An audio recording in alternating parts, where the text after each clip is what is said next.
What happens when one of Hollywood's biggest stars sits down for what should be a friendly morning chat, only to find himself under attack from a host who refuses to let him speak?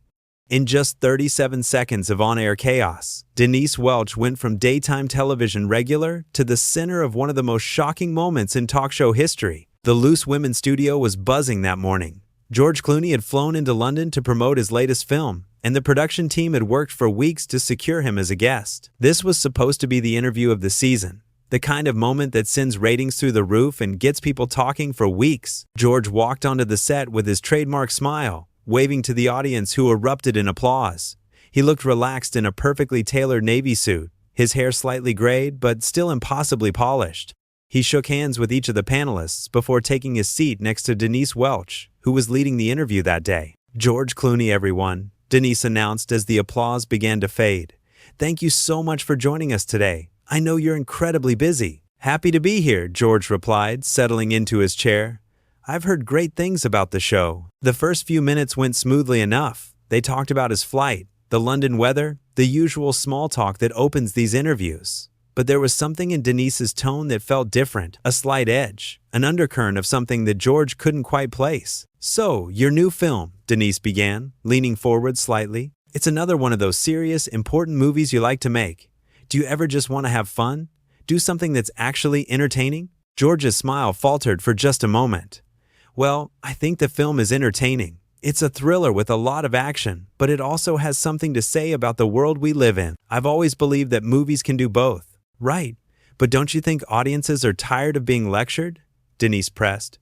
"People come to the cinema to escape, not to be told what to think about politics and social issues." The other panelists shifted uncomfortably in their seats. This wasn't the warm, welcoming interview they'd expected. George maintained his composure, his media training kicking in. "I don't think we're lecturing anyone," he said calmly. "We're just telling a story. If people take something away from it, that's wonderful. If they just enjoy the ride, that's great too. I trust audiences to be smart enough to make up their own minds." "But you do have quite the reputation for being political, don't you?" Denise continued, barely letting him finish. "Always speaking out about this cause or that cause. Some people might say you use your celebrity status to push your own agenda." George's jaw tightened slightly, but his voice remained steady. "I think anyone with a platform has a responsibility to speak up about things they care about, whether you're an actor, a journalist, or a talk show host. We all have voices. I choose to use mine." The subtle dig at Denise's own position wasn't lost on anyone. The audience had gone quiet now, the energy in the room shifting from excitement to tension. You could feel it in the air, thick and uncomfortable. "A responsibility," Denise repeated, her voice dripping with sarcasm. "That's interesting. So, you feel responsible for telling regular people how to think? People who work regular jobs and live regular lives? Not in Hollywood mansions?" "That's not what I said," George replied, his patience clearly wearing thin. "I said I speak about things I care about. I never claim to have all the answers." "But you certainly act like you do," Denise shot back. "You swoop into countries, make your documentaries, give your speeches, and then fly back to your villa in Italy. What do you really know about the struggles of ordinary people?" George took a deep breath, clearly trying to maintain his composure. The other panelists looked like they wanted to intervene but seemed frozen in place. This had gone so far off the rails that no one quite knew how to steer it back. "I've been very fortunate in my life," George said slowly, choosing his words carefully.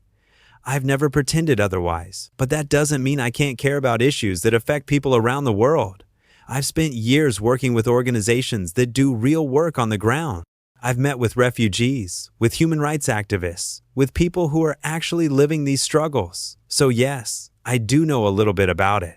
"Oh, you've met with them," Denise said mockingly. "How noble of you. Tell me, George, when you're done meeting with these people and taking your photos, do you actually help them? Or do you just add it to your resume of good deeds?" The audience gasped audibly. This had crossed a line, and everyone knew it. George's face had gone from patient to visibly angry. His hands gripped the arms of his chair, and you could see the muscle in his jaw working. "I think that's incredibly insulting," George said, his voice low and controlled. "Not to me, but to the people doing real work. The organizations I work with have helped thousands of people. We've raised millions of dollars. We've brought attention to crises that were being ignored. So yes, I think we've helped." "Millions of dollars," Denise repeated.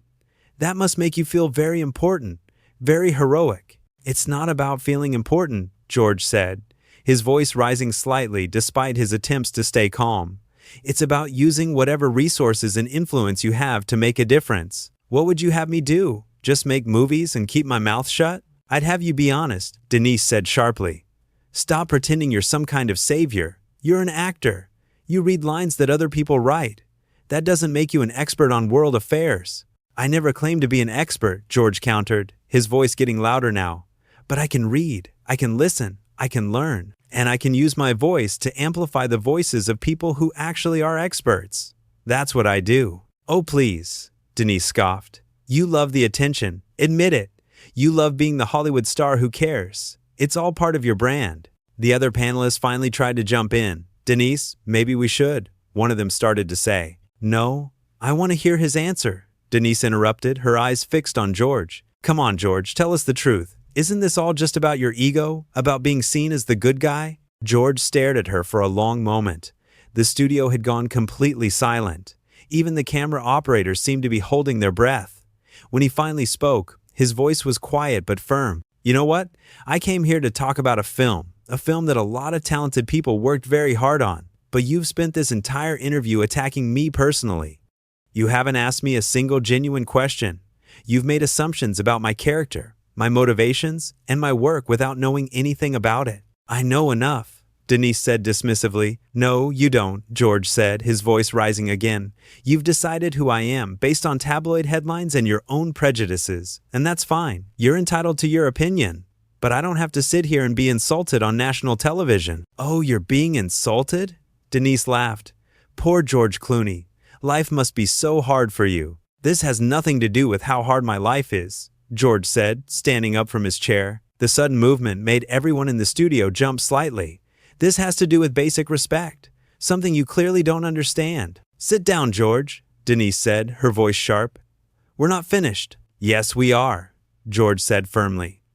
He reached up and unclipped the microphone from his lapel, his hand steady despite the obvious anger in his voice. I've done thousands of interviews in my career. I've answered tough questions. I've been challenged, and that's fine. That's your job. But there's a difference between tough questions and just being cruel for the sake of it. I'm not being cruel, Denise protested. I'm being honest. No, you're being rude, George said, placing the microphone on his chair. There's a difference. You've taken what should have been a fun conversation and turned it into an interrogation. And for what? To prove some point? To show how tough you are? I'm asking the questions that people really want to know, Denise insisted. But her voice had lost some of its edge. She seemed to realize that this was spiraling out of control. No, you're asking questions designed to provoke, George said. There's a difference between holding someone accountable and just being antagonistic. You've crossed that line. The other panelists were looking at each other nervously, clearly unsure whether to try to salvage the situation or just let it play out. The producers in the control room must have been in complete panic mode. If you leave, you'll look like you can't handle criticism, Denise said, a hint of desperation creeping into her voice now. She could see this slipping away from her. I can handle criticism just fine, George said, his voice calm now. What I won't handle is disrespect. Not from you, not from anyone. You're overreacting, Denise said, trying to laugh it off. Can't you take a joke? A joke? George repeated, his eyebrows raised. You spent 15 minutes attacking my character, questioning my integrity, and mocking my work. That's not a joke. That's just mean. I was just trying to have a real conversation, Denise said, but she was backpedaling now. You could hear it in her voice. A real conversation requires two people, George said. You weren't interested in conversation. You just wanted to tear me down, and I have no idea why. Maybe because people are sick of celebrities thinking they're better than everyone else, Denise said, trying to regain some of her earlier aggression. I have never thought I'm better than anyone, George said, his voice rising one final time. But I also won't let someone treat me like garbage on television. You want to challenge me? Fine. You want to ask hard questions? Great, but do it with some dignity. Do it with some class. This, he gestured around the studio, this was just ugly. He turned to the audience, who had been watching this entire exchange in stunned silence. I apologize to all of you, he said. You came here expecting something else. This isn't how I wanted this to go. George, wait, one of the other panelists said, finally finding her voice. Please, let's just take a breath and start over. George looked at her, and his expression softened slightly. I appreciate that, he said. But no, this should never have happened in the first place. And I'm not going to pretend it didn't. He turned back to Denise, who was now looking decidedly uncomfortable. The smug confidence she'd had earlier had evaporated, replaced by something that looked almost like panic. You know, the sad thing is, you're a talented broadcaster, George said to her. I've seen your work, but this was beneath you, or at least it should have been. Are you seriously lecturing me right now? Denise said, trying to sound defiant but failing. No, I'm done, George said simply. Completely done. He started walking toward the edge of the stage, and for a moment, everyone thought he was just going to leave. But he paused and turned back one more time. Here's what I hope you understand, he said, addressing Denise directly. When you use your platform to tear people down, when you choose cruelty over curiosity, you're not being brave. You're not being honest. You're just being small. And that's the real shame here. Denise opened her mouth to respond, but nothing came out. She sat there, her face flushed, as George turned and walked off the set. The audience didn't know whether to applaud or sit in silence. Some people started clapping hesitantly, while others just watched in shock. The camera cut back to the panelists, who were all looking at each other with wide eyes. Denise was staring at the spot where George had been sitting, her mouth slightly open. One of the other hosts tried to speak. Well, that was, she started, but couldn't seem to find the words. We need to go to a commercial, someone said from off camera, their voice tight with stress. But before they could cut away, Denise finally spoke. He had no right to speak to me like that, she said, but her voice was shaking slightly. I was just doing my job. Denise, one of the other panelists said gently. Maybe we should talk about this off air. No, I want to address it, Denise insisted, but you could see the cracks forming in her confidence. I asked legitimate questions. You attacked him, another panelist said quietly. From the moment he sat down, you were hostile. We all saw it. I was challenging him, Denise protested, but she was looking down now, unable to meet anyone's eyes. There's a difference between challenging someone and being cruel, the panelist continued. He was right about that. The awkward silence that followed felt like it lasted forever. Finally, the director must have gotten through to someone because the show cut to commercial. But the damage was done. In those 37 seconds from when George stood up to when he walked off the stage, everything had changed. Backstage, George was being ushered toward a car by his publicist and several security guards. His face was still flushed with anger, but his hands were steady as he buttoned his jacket. Are you okay? His publicist asked, her voice filled with concern. I'm fine, George said. I should have walked out sooner. The producers are beside themselves, she said. They want to know if there's any way you'd come back. Finish the interview. George stopped walking and turned to look at her. You're joking, right? I told them no, she said quickly. I just wanted you to know they asked. That woman spent the entire time trying to humiliate me, George said, his voice still tight with anger. And they want me to go back out there and pretend it didn't happen? Not a chance. I know, his publicist said. I'm so sorry this happened. We had no idea she was going to go after you like that. Neither did I, George said. He took a deep breath and tried to calm down. I've done hundreds of these shows, thousands of interviews. I've dealt with difficult hosts before, but that was different. That was personal. She wasn't interested in a conversation or even a debate.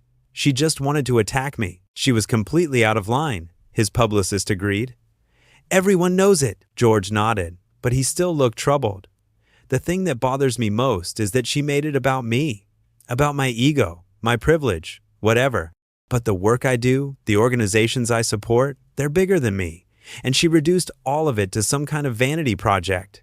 That's what really makes me angry. You handled it with a lot more grace than I would have, his publicist said. I don't know about grace, George said with a bitter laugh.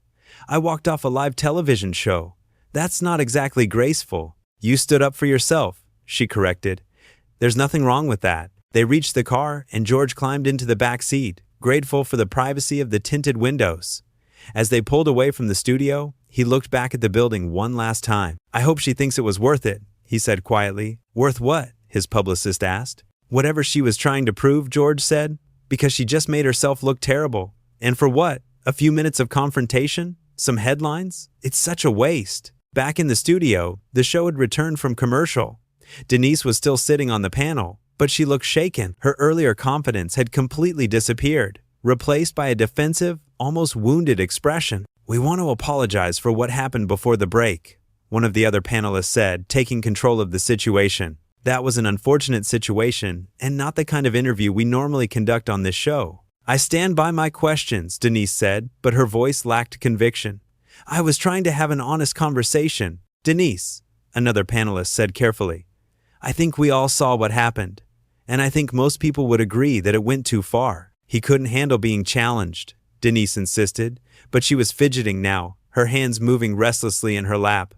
"That's not my fault." "He was fine with being challenged," the panelist said. "But there's a way to challenge someone without being hostile. You know that." Denise didn't respond. She just stared straight ahead, her jaw set stubbornly. But you could see the doubt in her eyes, the realization that maybe, just maybe, she'd made a terrible mistake. The show continued, but the energy was completely different. The audience was subdued, the panelists were uncomfortable, and Denise looked like she wanted to be anywhere else. Every attempt to move on to a new topic felt forced and hollow. The elephant in the room was too big to ignore. When the show finally ended, Denise walked off the set without speaking to anyone. The other panelists gathered together, speaking in low voices, shaking their heads. The crew members were already pulling out their phones, no doubt checking social media to see the reaction, and the reaction was swift and brutal. Within minutes, clips of the confrontation were everywhere. Twitter, Facebook, Instagram, TikTok. Everyone was talking about it, and the overwhelming consensus was that Denise had been completely out of line. "George Clooney handled that with incredible restraint," one popular tweet read. "I would have walked out much sooner." "Denise Welch just committed career suicide on live television," another said. "What was she thinking?" "That wasn't an interview. That was an ambush," read another. "Poor George, he just wanted to talk about his film." The comments kept coming, thousands of them, and they were almost universally in support of George. People were praising him for standing up for himself, for not tolerating disrespect, for maintaining his dignity even in the face of such hostility. For Denise, the reaction was the opposite. People were calling her rude, unprofessional, cruel, jealous. Some suggested she was trying to make a name for herself by attacking a celebrity. Others said she'd revealed her true character. Almost no one came to her defense. In his hotel room later that evening, George sat with his team, watching some of the clips that had gone viral. He shook his head slowly, still processing what had happened. "I keep replaying it in my mind," he said, "trying to figure out what I did to set her off like that. But I can't think of anything. From the moment I sat down, she was hostile." "You didn't do anything," his publicist said firmly. "Some people just want to create drama. Maybe she thought it would make good television." "At whose expense?" George asked. "Mine? The audience's? Her own reputation? Because I can tell you right now, this isn't going to end well for her." "The studio is already getting calls," his publicist said, checking her phone. "Lots of them. People are not happy." "I don't want her to lose her job," George said, surprising everyone in the room. "I really don't. I just wanted her to treat me like a human being." "That's very generous of you," his agent said, "considering what she put you through." "It's not about being generous," George said. "It's about not wanting to be vindictive. Yes, she was awful to me, but I don't want her life ruined over it. I just want people to understand that there's a line, and she crossed it." His publicist looked at him with something like admiration. "You know, most people in your position would be calling for her head right now." "I'm not most people," George said with a tired smile. "Besides, she's going to face enough consequences without me piling on.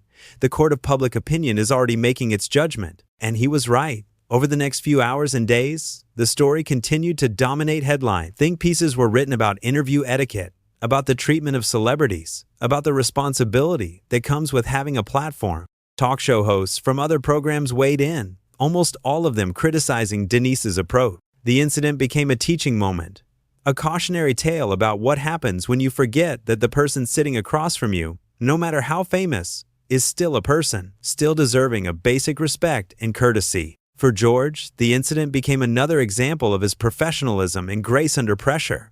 People praised him not just for walking out, but for the way he did it, for explaining himself clearly, for not resorting to insults or cruelty in return, for maintaining his dignity throughout. The interview that was supposed to be a fun promotional appearance had turned into something much bigger, a moment that people would remember and reference for years to come. The day George Clooney said, "Enough is enough." The day he showed that even Hollywood stars have limits to what they'll tolerate. And while the immediate aftermath was chaotic and stressful, there was something powerful about it too. About standing up for yourself, about refusing to accept mistreatment just because cameras are rolling, about knowing your worth and demanding to be treated accordingly. In that 37 seconds, George Clooney reminded everyone watching that respect isn't negotiable, that kindness matters, that how we treat each other, whether on television or in everyday life, says everything about who we are as people. And sometimes, the most powerful thing you can do is simply walk away.